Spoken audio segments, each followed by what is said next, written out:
Travolting presents The Fraser's Edge. Hosted by Jeff Sweeney and Stuart Elmore. Covering Pawn Shop Chronicles. With special guest, Beth Benson.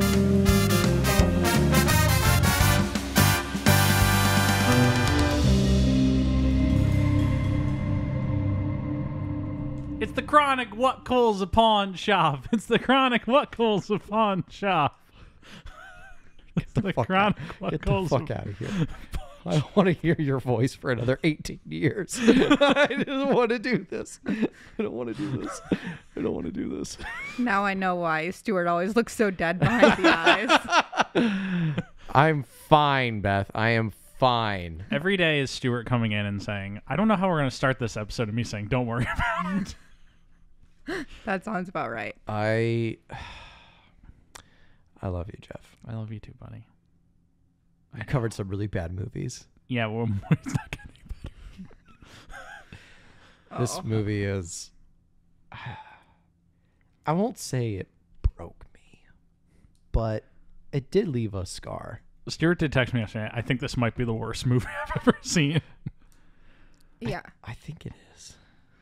I have to say, I was really excited to come on this podcast. I've been waiting for so long. And then I watched the movie.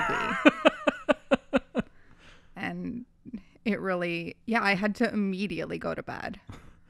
Welcome, first-time guest, Beth Benson, to talk about Pawn Shop Chronicles. I'm sorry.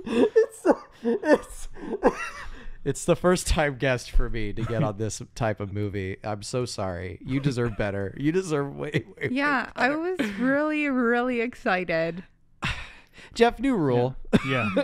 First time guests, we don't give them the shaft like this. Well, okay. I feel like we have. Look, if it's a first time guest, we got to give some like preferential treatment. Yeah. But then like second time guests, they could cover like, you know, I'm not saying we shouldn't do like first come, first serve like we've been doing. But I'm saying if it's a first time guest, this is a pretty rough start. Because Beth, are you ever going to come again on this podcast after this experience? Well, what I'm hearing you say is that if I come on again, the movie is going to be worse than this one. Well, yeah, probably depends on if it's another Fraser movie or if it's our next season. Yeah, which has yet to be released yet. We picked this off of title. No knowledge of the concept. Correct. And when you hear a title like Pawn Shop Chronicles, you expect you're going to get like a movie version of Pawn Stars. Yeah, that's kind of what I thought. It's going to be like two guys, and they're kind of like going around being like, look at all this crazy stuff in this here pawn shop. It's not what you get, but that is what you would expect. Yes. Yeah. The pawn shop aspect of it is very like loosely in the movie. Yeah, it's like it's extremely loose. It's 5% pawn shop, 95% Chronicles. Yes. So, yeah. Yeah. Brendan's in this movie. Brendan Fraser is in this movie. This is in his really rough 2013 run that we've kind of been talking about for a bit. Yeah, and I think we have... this is the midpoint of it. We have two more to cover after this. Yes. Because right prior to this, he did A Case of You. Yeah. And Hairbrained, which I said was maybe the worst movie I've ever seen. Yeah. And then he does this. And then he does Breakout and Gimme Shelter. Because this is, as we know, at the tail end of his surgeries, at the tail end of his divorce settlements. Yeah. And at the tail end of his box office failures. 2013, without a doubt, from these movies that we have covered and the movies that we are going to cover, is his paycheck year. Yeah. He does 5 movies to kind of frantically build up bank. Yeah, because he's not doing so well. And the inherent problem with that is that by doing all these paycheck movies, he kind of cashes in a lot of his cultural cachet. Yeah.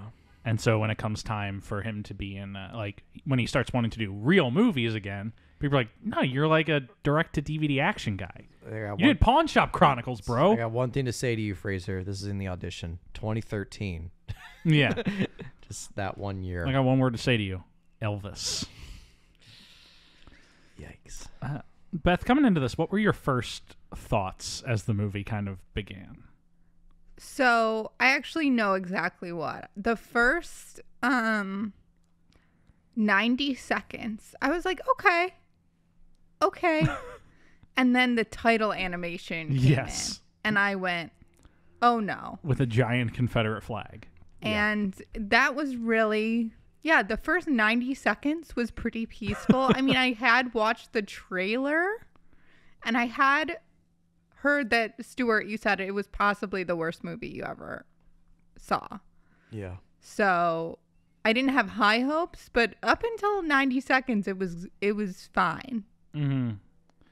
And then, everything really goes. I was in for maybe a little more like 20 minutes. So the Confederate flag business did not dissuade you. Well, it's set in a pawn shop in the South. I was expecting that there would be some Confederate flag business. Okay. I was expecting, all right, well, that will be like, it'll be jokes at the expense of like, kind of your like hard right Southerners. I'm like, there can be some comedy there, and there was some comedy there. And then the movie's like, what if we dealt with sex slaves? And that's when it really lost me. It was the Elijah Wood sequence that really got to you. Yeah. Yeah. It took up to that point. Mm-hmm. See, for me, I'd have to probably agree with Beth here that seeing the Confederate flag, and I'm like, okay, all right. I'm thinking like what you're thinking, Jeff. Like, all right, maybe this is just like at the expense of them, and then it carries into Matt Dillon just brutalizing people on the street. And I'm thinking like, Matt, come on, you already played like the racist Captain Crash, like. Yeah, Matt Dillon going 0 for 2 in Travolting episodes. He's probably a really nice guy. Yeah, by all accounts, he's like a cool guy. One would hope. Also, he just like did not look good in this movie. Like he looked unhealthy. Yes, he looks unhealthy. A lot of people look very sweaty in this movie. Yes. This is a very sweaty film. On the topic of sweaty movies, I'll quickly go into the context corner a bit for this movie. For Matt Dillon or this movie? Oh, just because this is kind of important for this movie. Okay. Talking about how this gets made. So this movie is written by Adam Minorovich, who was an actor on The Walking Dead. That's what he's known for. He plays Makes sense. Ed on The Walking Dead. He never wrote... He was Ed? Yes. He was the abusive guy who dies in season 1? Yes. Now this movie makes so much sense. This is the only movie he's ever written. And he writes the script around 2010, 2011. And it kind of just gets like passed around, like no one really wants to make this movie. Oh my god! It is eventually announced that this movie has a director, and they announced that Fred Durst is going to direct this movie. Oh god! The director of The Fanatic, a movie we've covered on this show previously with John Travolta. Oh good lord! A movie about what if a guy with a mental handicap kidnapped an actor, and it was kind of funny, and then the movie is not funny. Movie is very. It's kind of just offensive. It's a very offensive film. But he's hired for this movie, and it's kind of like it makes sense that he's going to do this movie. Yeah, like this is a very like not politically correct movie for like guys who like want that kind of shit. The scene with the two guys in the truck talking about why they are white supremacists screamed Fred Durst to me. Yes. That's like, this is the most Fred Durst scene of any Fred Durst I would say movie. that's maybe the only scene in the movie that kind of gets at something. Where they're like, why are we white supremacists? Why do we hate these other people? And they realize there's no reason that they hate other people. They're just there for the free meal at the like neo-Nazi gatherings. But it tries to be that. Yeah. And then they go in there. I didn't say it succeeded. I'm saying it's the closest this movie comes to having That's like why I think it's the most Fred Durst bit. Because it's like a dude who's trying to be like not politically correct, but then to make some kind of statement, but then like fail at the statement he's trying to make. Anyway, Fred Durst, who is the lead singer for Limp Bizkit, let us not forget. I forgot about that. Who directed 2 other movies in his life. He drops out. This movie is picked up by Wayne Kramer, a notoriously famous director who's done movies that everybody has seen, like Crossing Over, Running Scared, and Mindhunters. But not the Netflix Mindhunters. No, not the Netflix Mindhunters, the LL Cool J Mindhunters. Am I correct that he never directed anything again? Yes, this is the end of his career. This is good. I'm glad my Wikipedia search was correct. Yeah, that's good. This movie is so disastrous that it ends his career. He never works again. Not even in TV. Justice. Yeah, at least some justice is wrought. Yeah. Why Brendan's in this movie, I can only presume is just because he needed money, and this was a movie that was willing to pay. This is definitely a paycheck movie for him. Yes. Why was anyone in this movie? That's the real question I have. Is like Vincent D'Onofrio. Yeah, like none of these actors are necessarily like massive names or anything. These are all people who do movies like this. Like they do like your kind of direct-to-video action movies. But at the same time, I have to ask, like, didn't they read the script? Like, Vincent D'Onofrio, Elijah Wood, didn't they, like, put together that this might not be, like, acceptable? Like, just, like, kind of offensive and reprehensible? Well, Crash was a movie that was released. Yeah, well, Crash at least is, like, can pose as being, like, kind of woke when it's not. This doesn't even have that excuse. This is intentionally like, let's make fun of like sex trafficking and all that. Yeah. Because at its core, this movie's just trying to be Pulp Fiction. Right. It's trying to be like redneck Tarantino Pulp Fiction. Mm-hmm. And it does not succeed. Not in the slightest. Does not succeed. Paul Walker's in this movie. This is his last movie is released before his death. Sad. Paul Walker died as a result of this movie. He was paying for his sins. Wow. Wow. No. Jeff! I won't say that. You just did on recording tape, and I am not deleting it. No, you're not going to delete it. You're going to pay for your sins. It's not the last movie Paul Walker does. He does 3 movies after this, but he's dead by the time they release. Ours, Brick Mansions, and everyone's favorite, Furious 7. That is actually my favorite Fast and Furious movie, needs to be said. The one where Vin Diesel goes, "If you thought this was going to be a street fight, you were right." And then he like punches the guy with a crowbar. I should rewatch the Fast and Furious good movies. Well, I mean, relative term. Do we want to go into the plot of this? No. Beth, how you feeling? What plot?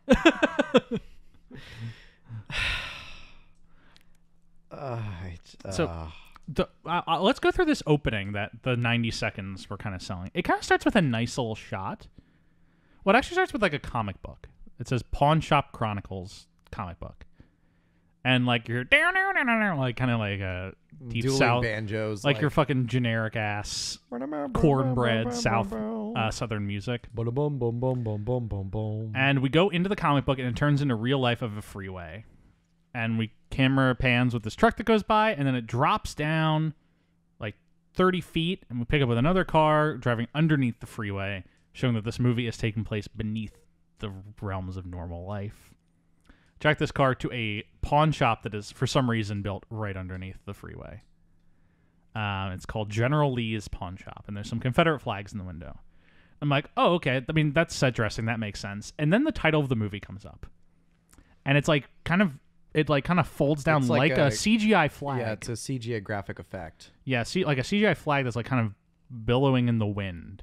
And it says Pawn Shop Chronicles with the big Confederate X through it. Yeah. Oh no. Because when it's just the flags on the set, you can be like, okay, like there would be Confederate flags on a pawn shop in the South. But it's when they're going through the effort to render a CG image of a giant Confederate flag that suddenly things become dicey. Yeah. And Beth, this is where it lost you. Yes. I was like, oh, they are leaning in too far. Yes. And yes. And I paused the movie and I went, oh, we're at about 96 seconds. This is not going to be good. This movie is long. It is very long. It's an hour and 52 minutes. Right. It's just shy of 2. Most of these paycheck movies Brendan said at the time are like a crisp 90. Yeah. If this was a crisp 90, I'd maybe be slightly more into it, but not in like a real way. But this is about 20 to 30 minutes too long. Because right away we kind of go into the pawn shop and we meet the proprietor of the establishment, Vincent D'Onofrio, playing Alton. Does he ever say his name in this movie? I don't think so. No. He's just pawn shop guy. Yeah, pawn shop. And he's having a debate with his friend who like just hangs out there about a black Santa Claus statue in front of the store. And that's when this movie you're like, oh no, in a real way. Because they're just he's just like, I don't want black Santa in front of my store. You can't just make Santa black. That's not who he is. This is the second gulp Yeah. that I've made in this movie. Yes. Gulp. And it's clear they're just trying to do the pulp, like the Tarantino like idle chatter dialogue, like the fucking Royale with cheese business in Pulp Fiction. Yeah. Just like two guys kind of shooting the shit how they would. Except this just goes on for so long about Black Santa Claus.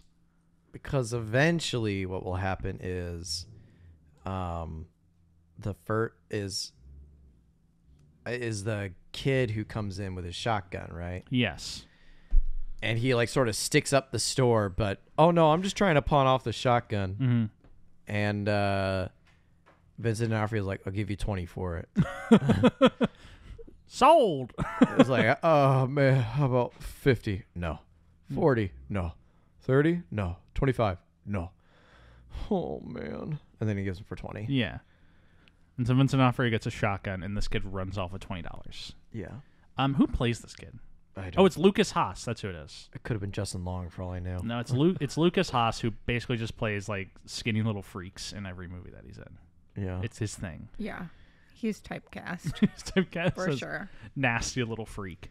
And then we cut to Paul Walker in this field. Yes. And he's like hallucinating. He's high on meth. Yeah. Because he's a meth. Yeah. And this is the little addict. bit of the movie that I'm kind of like, I don't want to say into, but like it has some juice to it. Don't be apologetic, Jeff. Say you love this part. No, I don't love this part. It has some juice to it. You like this part. It's okay. Just say you like. Just don't be apologetic. No, I'm being exactly how it is. Like, it's an okay scene. An okay scene for a bad movie is like, you know, water in the desert. I'm trying to get him to say he liked this part. I have it on tape. I'm not gonna say it. Beth, did you like this part? No. I am not a movie. I have no technical knowledge about movies at all. And so in order for me to notice like the camera work, it usually has to be like egregiously bad. And that was the case in this scene that unfolds. Yeah. It's like doing all this crazy camera work for no reason. Like there's parts where like we'll do like a swoop up and like come back down on a different character and like do a 360 spin. It's like the camera's on cocaine. Not the camera operator, the camera itself. Yeah. But so Paul Walker, he gets a call from his other dude, His guy Randy, and they're gonna try to rob their drug dealer. Yes. I don't remember anything else about this phone call other than that. He says I'm still been hallucinating from that shit we took like 3 nights ago or whatever. So the thing here is that Paul Walker's playing Raw Dog. Yeah. I just want that to linger. I actually wrote that down. I really enjoy the phrase raw dog. I enjoy using it in everyday life in ways that it doesn't apply. That was the one redeeming thing about this movie, actually. His name's Raw Dog? Yes. I do like it when you can just be like, I'm just going to go Raw Dog this day. But he's playing Raw Dog, and his friend Randy and him are going to rip off a meth dealer. And they're waiting for their friend, Lucas Haas, to come with some money for them. Yeah, and his shotgun. Yes, and his shotgun. But he shows up. He shows up and he has sold the shotgun for $20. For gas money. Yeah, for gas money to get there. And as he's explaining this to Paul Walker, Randy comes in a truck and runs him over. And Lucas Haas is crushed by a red truck. Just obliterated. I do want to say, did you see the bump? I mean, you saw the bumper sticker. No. The bumper sticker on the back of this truck reads, "At least Jesus didn't write Battlefield Earth." Oh, yes, I did see that. And I thought that was interesting. Basically just like, you can make fun of our religion, but at least we're not Scientologists. Right. Yeah. Which is a nice little poke. Yeah, I like that, especially because we've covered Battlefield Earth on this very show. Yeah. And so he's like, you ran over whatever his name is. And the other guy's like, yeah, we ran him over. We don't need him. Split the meth 2 ways. Well, he said, like, he stole money from me. Who told you that? The other guy. The other guy's a liar. Well, he said he saw it. That don't mean jack shit. Yeah. And so they're like, well, gotta leave him. And so they take off to go rob their meth dealer. Yeah. Well, they go back to their house where that other guy is. And then there's like a scene that has doesn't carry any weight to the plot. Yeah, they kind of just they yell at him. They just get there and they yell at him, and then they go try to get a gun from this other guy, but he just tells them to F off. And then they realize that they borrowed his lawnmower and sold it, pawned it, and then got drugs. Around this time is when we get our first Brendan hint. He's like, there's a TV about a county fair that's happening that night. Yeah. And typing up there's an Elvis impersonator named Ricky. Ricky something. Baldisky or something. Baldisky. And you kind of see Brendan, and he has a kind of good joke here. If Brendan was just limited to appearing on these TVs as an Elvis impersonator, I'd kind of be into it. Because he's like, I'm the king. I'm the kick king. And he's like, oh, wait, cancel that. Can we go back? I just want to say, God bless America. Yeah. My biggest thing, he's not doing an Elvis voice. No, he's not. It's really annoying that he's not doing an Elvis voice until the end of the movie. And he barely does it, too. Yeah. Like, he's just talking like himself. Because if Fraser's talking like this, if this is his normal Fraser voice, his Elvis impersonator is like talking like this. Like, oh, thank you very much. Like, it's not very... Well, let's be real here. I'm a fan of the king. Are you? I like Elvis. Are you? Are you a fan of the movie? I love the movie. Yeah. I like Elvis. I like Elvis's music. I like Elvis the 1979 movie. I like Elvis the 2022 movie. You know what I don't like? When we besmirch the game of the king. I mean, I think the implication was supposed to be he couldn't do an Elvis voice, but I mean, are we buying that? It's not hard to do. It's hard to do a singing Elvis voice, but it's not hard to do the Elvis voice. Oh, hold on there, mama. I was going to say, let me tell you, Lord have mercy. Like, it's not, my one was not even that great, but it's still like, it works. I mean, if Austin Butler can do it. Yeah, anyone can. What this movie needs is Tom Hanks to come in as Colonel Tom Parker and just be like, I fixed the movie. Guys. Here we go. At the end, when skipping ahead a little bit, we'll get to this later, but when Fraser meets Satan and he's just played by that like guy, that should be Tom Hanks as Colonel Tom Parker. He's been, yes, I will give you money and turn you into Elvis. It would be, have you seen the Austin Butler Elvis, Beth? No. Oh my god. So basically, like, let just know. He talks like Dr. Evil. Yeah, Tom Hanks plays Colonel Tom Parker, Elvis's manager. Okay. And in real life, this man is he's originally from Europe, but he moved to West Virginia and basically developed like a West Virginia accent. Okay. Has like a very slight hint of like Dutch, but it's mostly like he just talks like an American. Okay. In the movie, Tom Hanks decides, what if he is just a Nazi? And every scene he walks into the scene, he's like, yes, Elvis, we're going to destroy you. I will put poison in your veins. That's how we are at really talks. Some people say it's the most disastrous performance of the year. I secretly think it makes that movie. It's great that movie just is like, you know what, we're going to cut through all the subtlety and just make Colonel Tom Parker a supervillain and Elvis a superhero. And that's the movie. Some people would say that's like you would say that's a redeeming quality. Other people would say that's a destructive quality. Yeah, some people say it's reductive. I think it is great.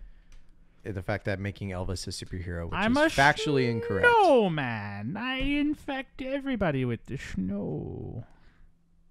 Did you bring up this line of conversation just so you could do the voice? Yes. This much. Thank you for being honest. To be perfectly frank, I do think this movie is drastically improved if Colonel Tom Parker is the Satan at the end of this movie. I think this movie is drastically improved for Fraser's career if he's not in it as He's much. not in the movie. If he's not in it as much. I agree with what you said earlier, Jeff. Like his little tidbits on TV. Yeah, they're funny. They're kind of funny. But the fact that we spend like a whole act of the show with him was a bit much. Yes. That was where I was like, okay. Like I said, I love Elvis. I love Elvis impersonators. I think they're funny. Why is Brendan not that funny in this? He's funny in the little splits, but then at the end he's not funny. It's too much. What's going on? It's too much. Too much. It's too much. Yeah. It's too much. Too much. Anyway, so the two meth heads. Back to this. Back to the meth heads. They go to they finally go to rip off their dealer, right? And the dealer, who's played by Norman Reedus, Daryl Dixon himself from The Walking Walking Dead, wearing a mask the entire time. We never see his face. He maybe gets off the best of any actor in this movie. Because you can't tell he was in it. Yeah, you never know. Although they put his face in the movie poster, though, for some reason. Yeah, his face is on the poster, but he's not in the movie. His face isn't. If I were like Norman Reedus' manager, I'd be like, take his face off the poster. Take his face off the poster. I take his name off the poster. I just don't want his name associated with this movie at all. It's like Joseph Gordon-Levitt as Cobra Commander, where you can basically like, you can be like, I'm not in that movie. He really isn't. Okay, well, that's a Dr. Evil villain right there. They go and they're in like a little three-way standoff with their dealer, and then suddenly Lucas Haas bursts in with a shotgun. Yeah. How did he get the shotgun? We have a little flashback to him after being run over by the truck, body broken. Yeah, but he's able to get up for some reason. He's fine. Another truck pulls up to him with a license plate reading "The Man," and Thomas Jane gets out in like a cowboy hat, and suddenly the movie just kind of goes into like a widescreen aspect ratio from full screen.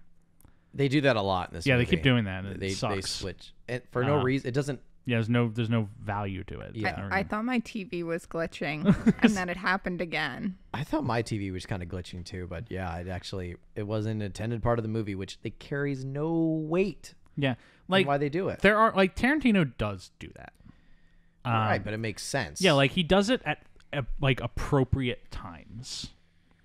And I'm not saying Tarantino's like entirely innocent of like, you know, settling into style more than substance, but at least like he knows what he's doing when he does these things. This movie has no idea what it's doing. It's like, wouldn't it be funny if we just went into like a widescreen aspect ratio because we're like kind of in a Western now? My other problem with this, though, is you have a collection of these actors that have agreed to be in your movie. Yeah. So you have to think, how are you going to use them, right? And you have your list of your cast, what their utilizations are going to be, and how long they're going to be in the movie. And so you have your cast on one side, one column, and you have your characters on one side of the column. And it's just a matter of matching which one goes to which cast, right? Yeah. Thomas Jane gets the guy? Yeah. Like, what? Like, because that carried no humor value to me whatsoever. But if Elijah Wood gets out of the truck and, like, gives him, like, a pump-action shotgun, that can be a little funny. Yeah, that would be a little funny. Or Fraser, or Vincent D'Onofrio, but Thomas Jane? Yeah. It was very odd. I will say, I did find him a little bit sexy, but I don't think that was the point. Right. Look, Thomas Jane. The Punisher. He can get it. I just thought, like, you have your collection of actors who've agreed to be in your movie. Surely there's a better fit to be the guy who's like the man. Thank you. He's like, excuse me, the man. The man. Sorry, the angel. Is he like an angel of death? Is he a figment of the imagination? Is he a real person who just comes across people on the verge of death? Like, I thought he was the devil. Right. Like, and then we got the devil. Like, I thought he was the Grim Reaper or something. Right. But no, it turns out that's a different person. And that happens later. It just confuses the whole thing. I'm so confused. My guess is he's supposed to be like God, if he's the man, or Jesus or something. And then Satan's at the end. I don't know. I don't know either. Thomas Jane was just... It bumped me a little weird. bit. It's of weird. like, Thomas Jane? Like, fuck? It's a little bit like Bob Odenkirk appearing in Little Women. That was a national reset out though. Like, that was a big moment for the culture. Where were you when Bob Odenkirk walked into Little Women for the first time? Oh my God. Like, I can still remember everyone in the screening being like, is that Bob Odenkirk? What's he doing here? Better Call Saul. God, I could watch that. My favorite video on the internet is the one where they overput the Avengers crowd reaction to Bob Odenkirk walking in the room. It's just like Timothy Chalamet, he's like, I have a little present for the March family, and you hear one guy go, no way, no way, and then Bob Odenkirk walks in the crowd, and they all start screaming and losing their shit. It's great. That's my favorite video. Yeah. So the Lucas Haas, yes, he's angry at the guys, obviously, because they left understandably him to die. so. And so everybody's like, if you shoot that shotgun in here, it's gonna make this whole place explode. He's like, I don't care, and he starts shooting people. Yeah. And so the first guy gets shot. Paul Walker's wearing a clown mask for some reason. Yeah. And then he runs into a sink drawer, and there's a gunfight, and then the scene leaves mid shootout, I believe. Like, it doesn't show the explosion in this scene, but it's gonna show an explosion later. I think it just shows him like aiming his shotgun at the sink. Yeah. Like he's getting ready to shoot Paul Walker, and then it cuts away. I'm pretty sure that's how it ends the scene. Yeah. But we'll come back to it later. Yeah, it ends with that, and then we get to Matt Dillon. We go back to the pawn shop. The pawn shop. Yeah. And a random car pulls up, and in walks Matt Dillon and his new wife. Okay, can you tell me this? Was the new wife, because I meant to look this up and I didn't, was the new wife the sexy lady vampire villain from the first Twilight movie? Yes or no? I am finding out right now as we speak. Yes, it is. Is it? It is Good. Victoria from the Twilight Saga. Good. The first Victoria. Wait, what's her name? Rachel Lefevre. Okay. You know what's funny? Can we quick Twilight corner? Sure. Absolutely. So have we all seen all the Twilights? Oh yeah. Yes. Okay. No, Okay. yeah. Sorry, My- I'm just not making that connection. My with Rachel. favorite thing about her is that she plays Victoria in Twilight and New Moon, and then in Eclipse she's recast with what's her name? Bryce Dallas Howard, and she's killed in that movie. Good poll. But they've recast her in Eclipse. In the final Twilight movie, Breaking Dawn Part 2, they have these incredibly prolonged end credits where they go through every actor from every movie in the franchise. And they list them all out as like this big, like, the saga has ended moment, like in Avengers or Star Trek 6 or something. And at one point, they kind of go to a clip of Victoria, and it says Rachel Lefevre, and then it pans down, and it shows Victoria again with Bryce Dallas. They credit both of the actresses who played the character. That's pretty great. It is so funny when you watch it in hindsight. You're like, are they going to have to credit both of them? And they do. And they do. It's great. So yeah, Matt Dillon and Rachel Lefevre, Yeah. they walk into this pawn shop. They're a newly wedded couple. They're chronicling. Yeah. Mm-hmm. And they get and so Matt Dillon explains, hey, so he explains this really long-winded story how they're on their honeymoon. He went to an ATM to withdraw some cash, but then he got robbed, and so his debit card got stolen, and his cash got stolen too. Like they drained his bank account. Mm-hmm. And he says the bank's gonna figure it out, but for the time being, I need some cash. Can we? And he offers his wife's wedding ring Yeah. As collateral. to get a loan. And they'll pick the ring up on their way back. Yeah, by that time the bank should fix the problem Yeah. or whatever. But as he starts getting ready to sell this ring, he sees another ring for sale. And like, Beth, how would you describe this ring that he sees in the glass? That's a great question. Because it's a strange ring. The first, we find out who the ring belongs to. It's his first wife. And I go, in my head, I think, did you love your first wife? Because this ring looks like something out of a vending machine. It really does, does. though. It kind of looks like a St.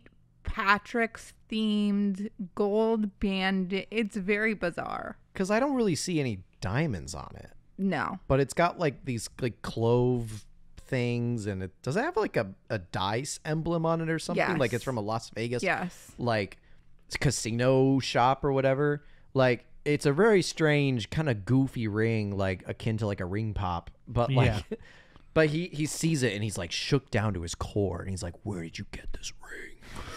Tell me, where'd you get this ring?" He like goes full Bane. Yeah. Sorry, full Dark Knight. Where did you get the drugs? Yeah, and he's like, "Where'd you get the ring?" And he basically makes a deal that he will give Vincent D'Onofrio his $11,000 engagement ring or wedding ring, the previous one. Yeah.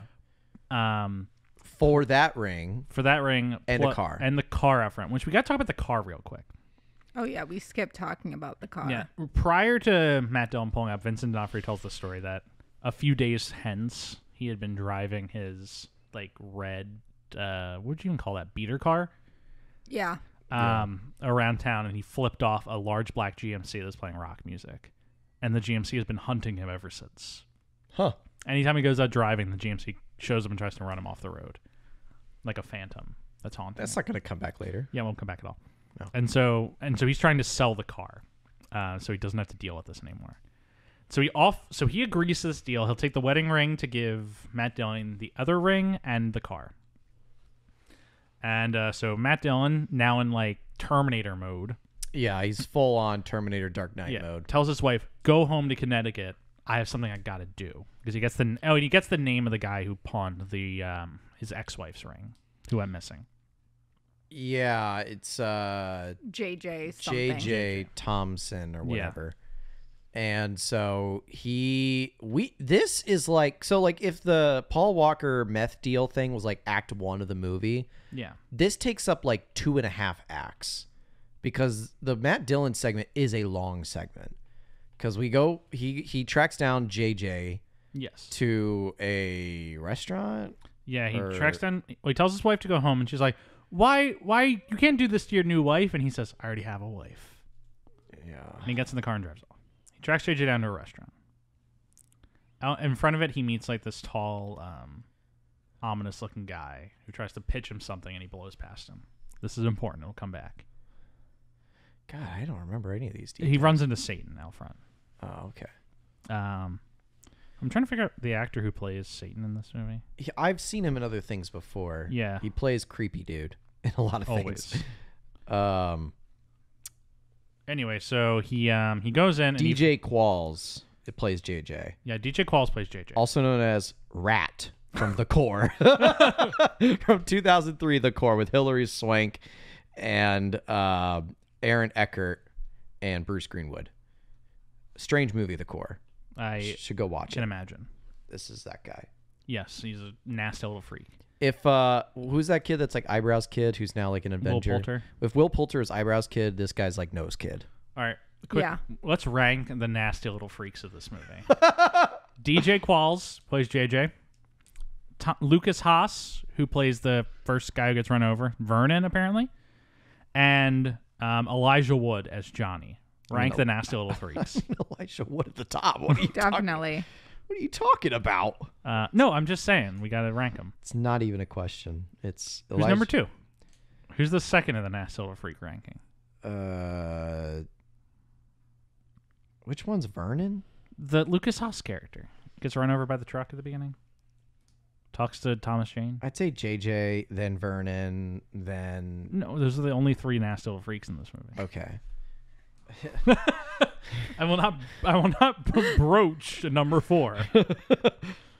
Beth, what's your nasty little freak ranking? I'm realizing until this moment, I thought that the character that gets run over by the car and the person that you're referring to as JJ, I thought those were the same person. They do look very similar. They do be having some similarities. Yeah.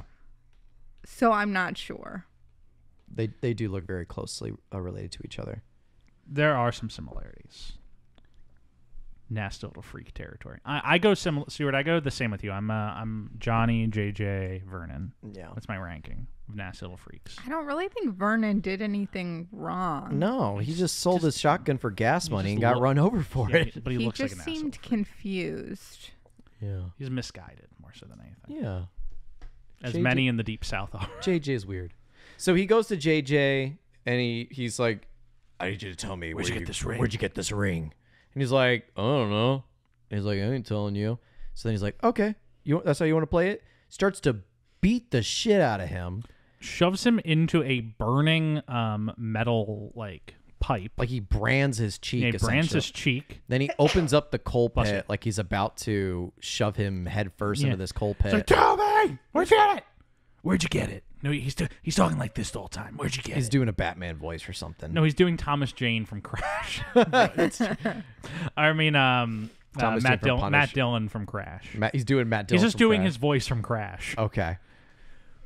The movie where he's like, I'm a cop, which means I'm racist, and at the end he's like, "I'm a racist cop. Is that part of the system? But I have good reason to be racist." Yeah, he's like, "I have a good reason to be racist." Right. That's his arc in Crash. I'm justified. Yeah. But no, he's not justified. That's a good show. He's not justified. Right. So JJ says, "I got it," or no, "I stole it from my uncle." Yeah. Who, you'll know who this guy is if you've also watched The Walking Dead. This is the same guy who plays Abraham from The Walking Dead.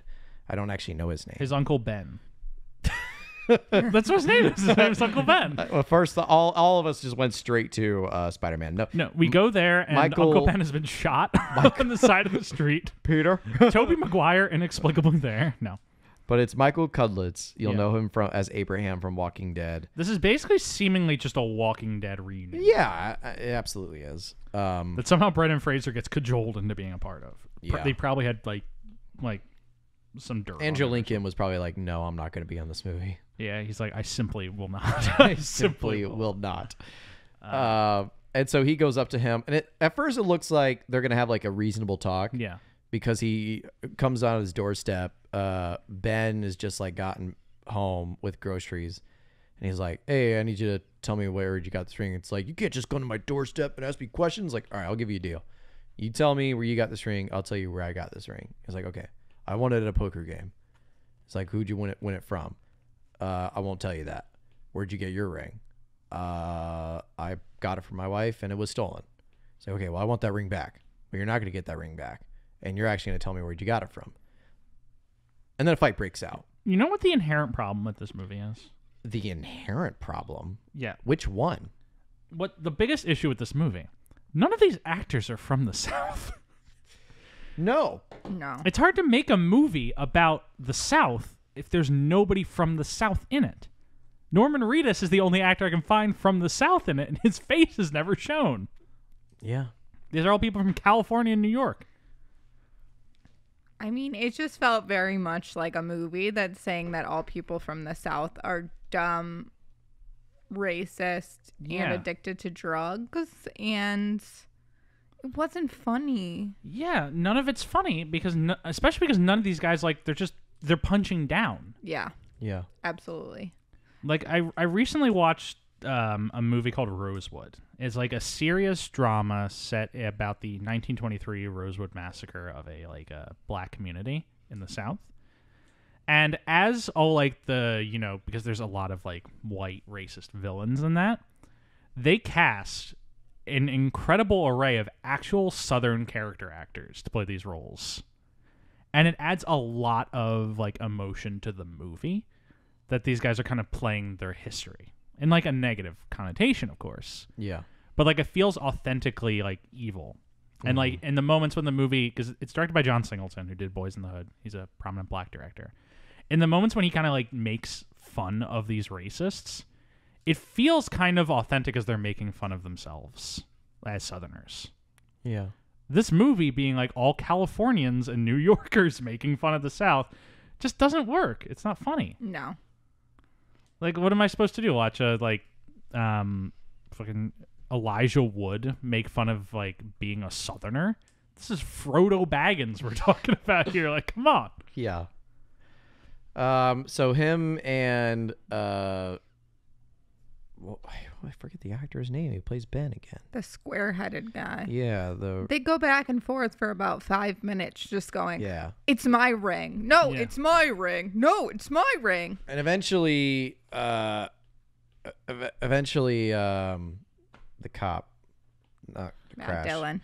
Matt Dillon. Jeez. Oh, wow. Sorry, guys. Matt Dillon gets the upper hand and smacks his head with a brick. And he finds out that it was Johnny Shaw,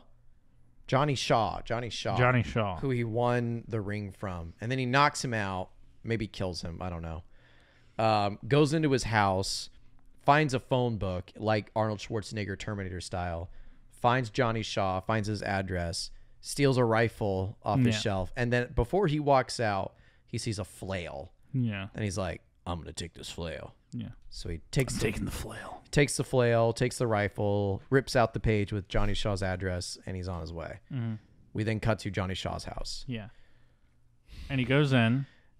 Pause. And he see. Just a trigger warning for our audiences if you're not into hearing, plot points about sex workers or sex traffickers and sex slaves and shit like that. Yeah. Okay, continue. He goes in the house and he finds Elijah Wood sitting on a couch masturbating to porn. Did you notice that the porn has him in it? I did not notice that. Yes. Yeah, that it's his own porn. Ah. And as cool. This is also funny, isn't it? And as you find out later in the movie what he's been doing, that it makes it even more kind of gruesome and pretty terrible. Yeah. And before he goes and mutilates Elijah Wood, he looks in the fridge and he sees a picture of his wife at the top of like a pyramid of Polaroids. Yeah. He's like, okay, my wife, this guy knows where my wife is. Yeah. And so he ties Elijah Wood up using fish hooks in his mouth to kind of like rip him open at the four corners. Yeah. And has him stretched out in the room. And then he takes a hammer to his teeth that are now exposed. Yeah. And he's like, tell me where my wife is. And keeps assaulting him. And then eventually Elijah's like the first silo out back. So he goes up back and he finds his wife in a cage in the silo. A dog cage. Inside a silo. And she doesn't want to go with him. And he starts being like, no, you just have Stockholm Syndrome, babe. Come on. Because he's such a cool guy. This is like really just terrible. Like, this is awful. Because she's not wearing any clothes. This is like it's got like a hamster water thing. This is like too serious of a topic to be funny about remotely. And the movie is like frames it all as this weird like he's a hero for doing this. But he's also got some problems. Yeah. Because he's like, babe, you're just having Stockholm syndrome. Just come with me. You're fine. And then he goes back inside the house. Kills Elijah Wood. Supposedly. And then comes back to the silo where his wife is. And it's like, all right, you're coming with me. And she's like, but I'm number one. Yeah. I was like, what do you mean? It's like, I'm number one. He lets me in the house. I'm number one over the others. It's like, there are others? Then he takes her outside. They go to the other silo, opens the door. There's a whole fucking pyramid of women in dog cages. Yes. He lets them all out, but doesn't like call the cops or anything. He just he doesn't. Like, any social worker, no one. Nope. He just lets them out like, you're free now, and then leaves. Yeah. And then his wife stabs him in the car because he says he killed Elijah Wood. Yeah, because she's saying that like I'm not allowed to wear clothes. He's like, you're allowed to do anything. And then they both die on the side of the road. So I think it's important that he's like screaming at her in the car. He's like, because she says she's like, Johnny doesn't let me leave the house this long. He says, well, we don't care what Johnny wants. Johnny's dead. And then she calls him a bastard. He's like, oh, I'm the bastard? I just saved you, blah, blah, blah, blah, blah, 6 years. And he's like yelling at her and screaming at her. And it's... if I'm laughing, it's because I'm uncomfortable. This is where the movie goes from just bad to morally like reprehensible. Yeah. Because this is like a real thing to like... that is already difficult enough as a movie to approach. Like there aren't that many movies about sex trafficking because it's a very hard topic to like, treat with the correct respect and like attention Yeah. that it deserves, and throwing it offhandedly in the middle act of a 3-part comedy about a pawn shop is not the way. Yeah. Because this is all like, it's just like I could not enjoy any other part of this movie after this. Yeah. Yeah. Because if you think that's it and that's all that we're going to see Yeah. about this plot thread, you're mistaken. Yeah. It comes back at the end of the movie. Yeah, because then the movie just shifts to an Elvis impersonator plotline. Yeah. Yeah, the one thing to connect, like, because again, it does a Pulp Fiction thing. Yeah.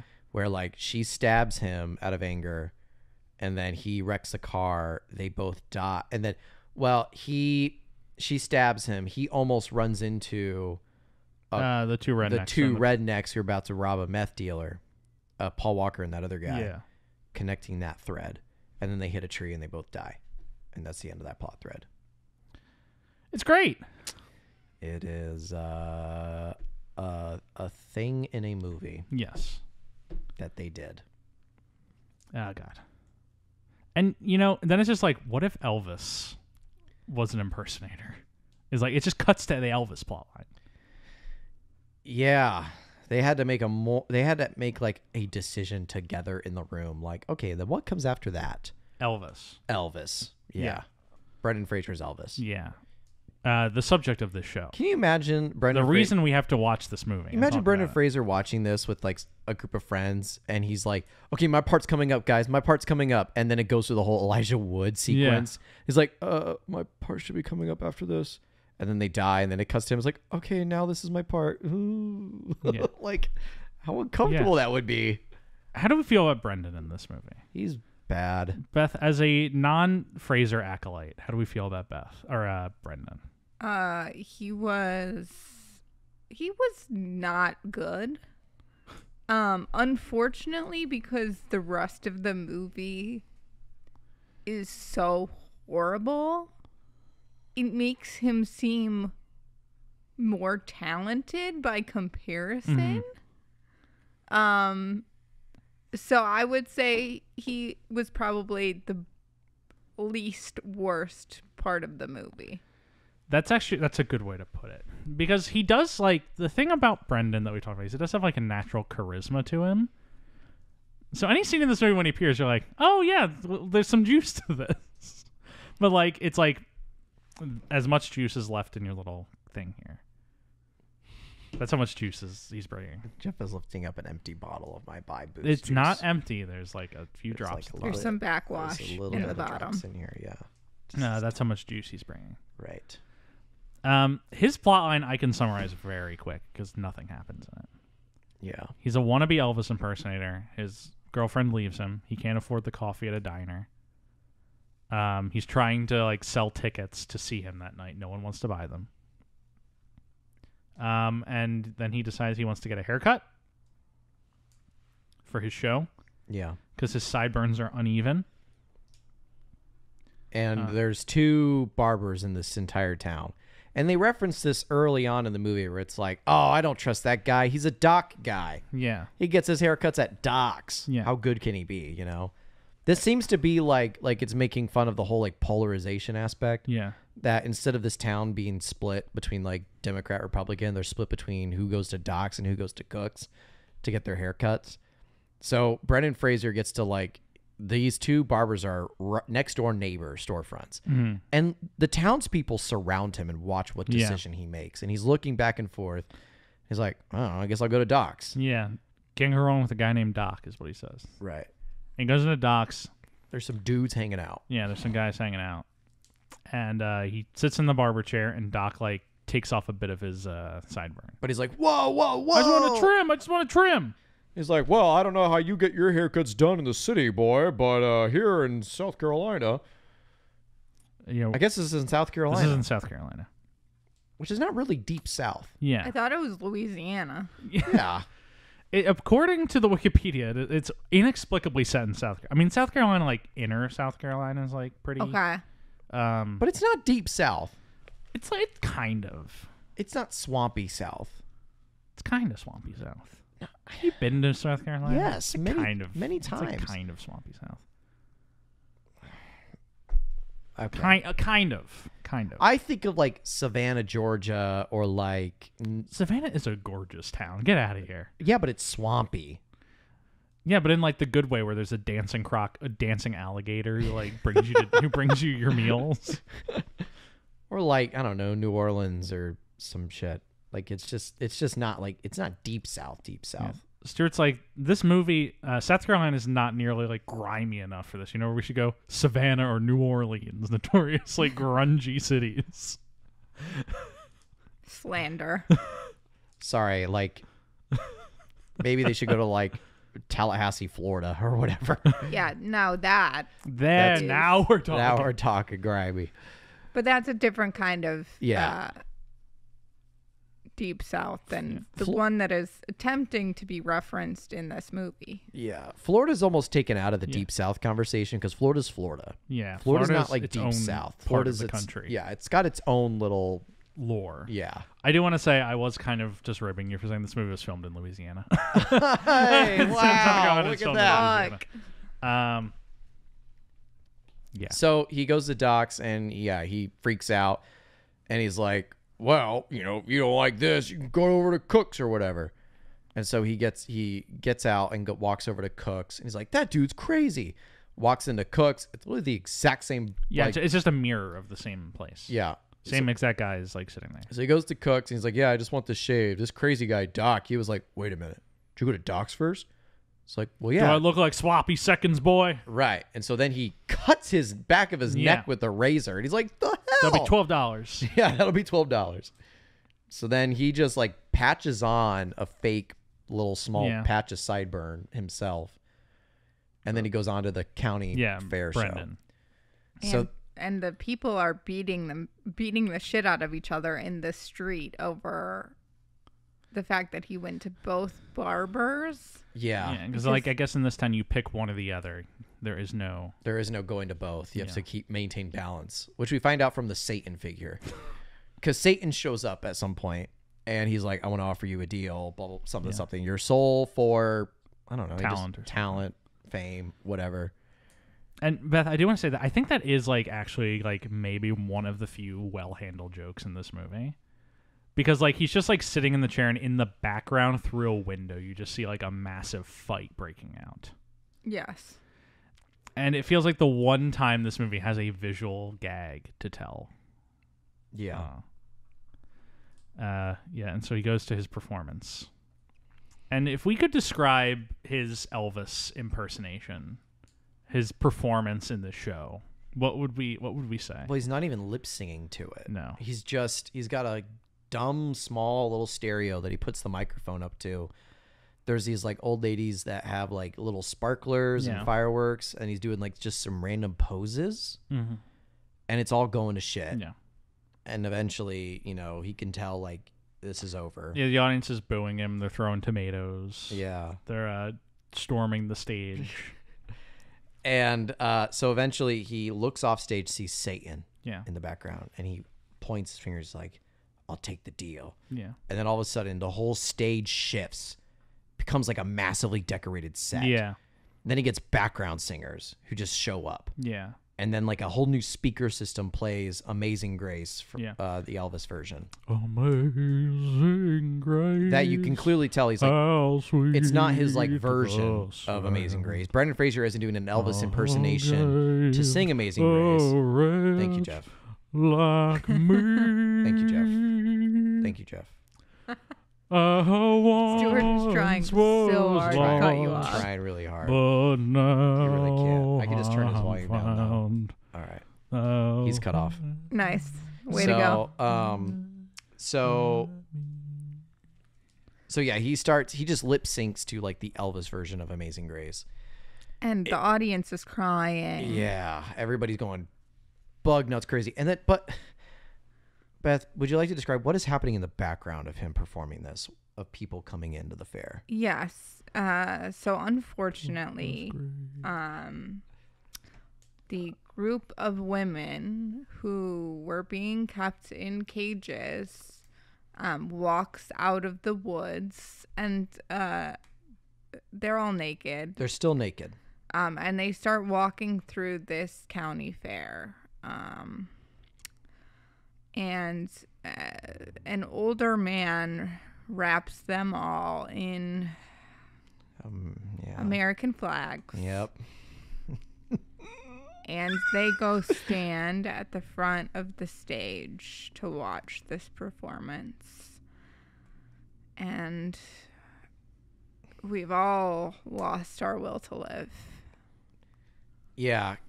Because at one point, even Fraser asked the guy at the end of the performance, like, oh, those gals in the American flag dresses, is that you guys? I thought they were part of your show. But, like, yeah, literally, it's I don't even know what the movie's trying to say here. Can I intercept real quick? Sure. This is very important. Okay. As we were discussing this about 6 minutes ago, I received a text message from my dad, and he sent me a video of an Elvis impersonator. Oh, my God. That he is currently seeing live. I think that's crazy that just worked out like that. That's a sign of providence. We're meant to be here today. Poetic justice, maybe. Yeah. But I don't know what the movie's trying to say about these women who were kept in cages all these years and then wandered onto a county fair dressed in American flags and then propped up in the front of this Elvis Presley impersonation performance. It's not trying to say anything. It thinks it's really funny.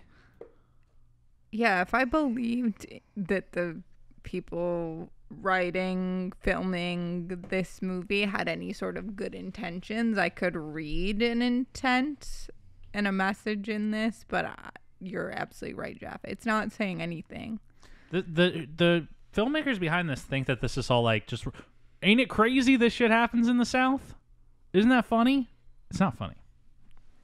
No. Because, Brendan's performance becomes incredible. The house explodes from the meth shootout earlier behind his stage. That turned into like fireworks. Yeah, shooting off fireworks. He brings the town together. Doc and Cook hug. So the movie's trying to say that like all of the things that happen in this movie are all building up to this performance that's been concocted by Satan because Satan rules the South. I truly believe that Satan actually directed this movie. Probably. I think that's a real possibility. He almost did. His name is Fred Durst. We then cut away, and Elvis's girlfriend. This is when the movie really just goes so beyond redemption. Because he gets this was the moment it goes beyond redemption. Yeah, Jeff. No, this is utterly despicable. The ending, where Fraser's girlfriend, who he broke up with earlier, shows back up and wants to get with him, and he's like, "No, hold on there, Mama. We're not doing this no more." Except he doesn't even do that. And then he walks away. You know who saddles up? Elijah Wood. Johnny. Wait, what? Did you black out at this part of the movie? I think I did. Stuart missed yes. I missed Elijah Wood is not dead. He comes back. No! And he tells her, "Hey, come with me. I got a what? And then he...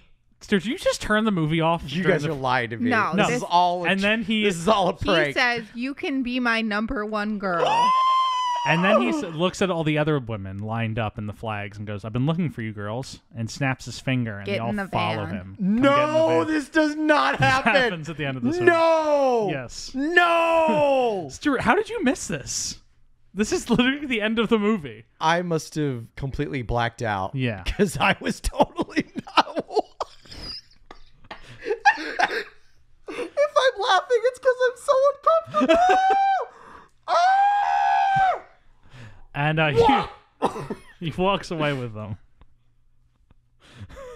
I have to say, for the last... So this movie is nearly 2 hours long. Yes. And for about 90 minutes of that, I was in the fetal position. And this is the point at which I have to put my head between my knees. Mm-hmm. Because why? Yeah. If you... Stuart, are you looking at the end of this movie right now? I have to watch If you did not this movie... I'm trying... what the fuck do I even say about it? This movie almost is haha, well, we had that weird middle part, but now we're back to the funny stuff. And then it keeps insisting upon bringing this plot line back. It couldn't just let it go. Yeah. Stuart is watching the end of the movie on his phone. Sorry, I will turn the volume down. You guys can keep I doing mean, that's the end of the movie. It ends, thankfully. One of the worst movies we ever covered on this podcast. Stuart, would you agree with that? Yeah, without a doubt. I didn't even know this was the fucking ending. Yeah, Beth, you haven't seen that many movies we covered on this podcast, but would you agree it's probably one of the worst ones we've covered? Yes. Okay. Yes. I think there is no doubt in my mind. I would like to, from both of us, firmly apologize again that this is the movie you had to come here to talk texted about. Jeff and I was like, did Beth pick this, or was this just like a last resort choice? Unfortunately, both. Yeah. But it was I genuinely thought it was going to be like a little slice of life, potentially bringing in Pawn Stars type of energy. And Decidedly not. I'll never make this mistake again. I wish I'd watched this movie further in advance to give you warning, but I only watched it last night. Yeah, same here. I am ashamed that I watched this movie. I'm ashamed that Tubi now says that this movie has been streamed one time. Yes. You did have to watch this on Tubi, didn't you? Stuart's watching the scene on his phone right now. Yes. This movie is so bad you have to go to Tubi to watch it. Stuart, my God. Oh my God, it's real. Oh my God, he's actually missing all his teeth and shit. Yeah. Oh, and he snaps his finger. Oh my God. Stuart, we told you this. We told you this. I don't know what else to say.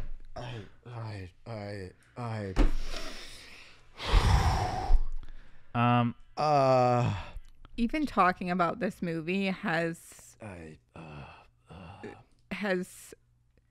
my mood now is so terrible. Yeah, I've been kind of waylaid by this. My skin, like, I want to crawl out of my own skin. This is the sort of film that makes you lose faith in humanity. Yeah. Because even one person somewhere thought that it was a good idea for this film to be made. Yeah, it's the kind of movie where you're just like, maybe this was a mistake. And I'm not talking about this podcast. I'm talking about movies in general. Maybe they were a mistake. Maybe humanity was a mistake. That's how I felt. We should all just go back to the primordial muck from whence we came. I will say, I spent about 45 minutes under the covers in the dark after watching this movie, reporting content and trigger warnings on doesthedogdie.org. Is that an actual website? Yes. I might not. Let me make sure I have the. Yeah, you're correct. Here it is. Yeah. Crowdsourced emotional spoilers. Pawn Shop Chronicles. I'm looking it up. Oh my God. Just like the worst fucking movie. It may. Are you okay over there, Stuart? Okay. Stuart Stuart's can't believe it. processing. Like, you guys, I was contributing. Like, I watched this movie. Yeah. No, I was you clearly contributing watched the movie. but I just Maybe you blocked it out. I must have blocked it out of my memory that ever happened, because I thought, no fucking way that's how this movie ends. No fucking. Gracefully, this movie, massive flop. Yeah. Gets disastrous reviews. Makes a grand total of $10,000 at the box office. 10,000 too much. Yeah, which is not enough money to pay a single person to work on this movie. I'm sad that I contributed $3 a rental fee for this. Should have gone with Tubi. Yeah. The best streaming service. I don't want to watch any ads though. It's like watching cable. Yeah, movie comes out, complete disaster. Just contributes to Brendan's disastrous 2013. His next 10 years of struggle are in recompense for this movie. I have to say, I don't really know if anyone who had a part in this film should have ever worked again. That's honestly a very real, that's understandable. I want Elijah Wood to answer. I'm calling him out. Elijah Wood, atone for your sins. We all, I think, deserve a formal response. Yeah, we deserve a formal response of why you even agreed to do this movie. I want the Notes app apology. Yep. He posts I'm fucked up. you know, like celebrities do that. It's I fucked up. Yeah. I'm calling out all our Travolta listeners. Yeah. Everyone tweet at Elijah Wood right now and be like, "Why'd you do a Pawn Shop Chronicles?" Yeah. And then he deletes his Twitter. Dead serious. Yeah. Wow. I really was so excited to be on the podcast. Yeah. We were excited. Jeff knows I've been asking to be on this podcast for so long. Jeff, how could you do this? I didn't know. This is your fault. It is my fault. It is your fault. I was like, I'm going to go get to shoot the shit with the boys. It's going to be so great. Instead, we talk about the most morally reprehensible movie. Which one's worse, Jeff? This or White Man's Burden? This. Yeah, I agree. This is worse than White Man's This Burden. is maybe a slightly... No, actually, I'm not even going to say that. What were you going to say? I'm not going to say it. Because there's no value in what I was about to say. Kind of like this movie. Yeah. So, all right. I think that's it. That's sure fucking is. That's Pawn Shop Chronicles. Yeah. Thank you so much for listening. If you're even still here at this point. Yeah. I hope you're not. Yeah. God. Please remember to rate, review, and subscribe on whatever platform you're listening on. Pop into our Reddit, r/Travolting, Twitter at TravoltingPod, TravoltingPodcast@gmail.com, at Jeff W. Sweeney on Twitter if you want to tweet at me, why'd you do this? Movies were a mistake. Tweet at TravoltingPod. Movies were a mistake. If you've listened this far, please right now do that. Special thanks as always to Rebecca Johnson for our graphic design and Michael Van Bodingen Smith for the theme music. Anything else anyone wants to say before I gracefully wrap this up? No. Tune in next week for our episode on Breakout.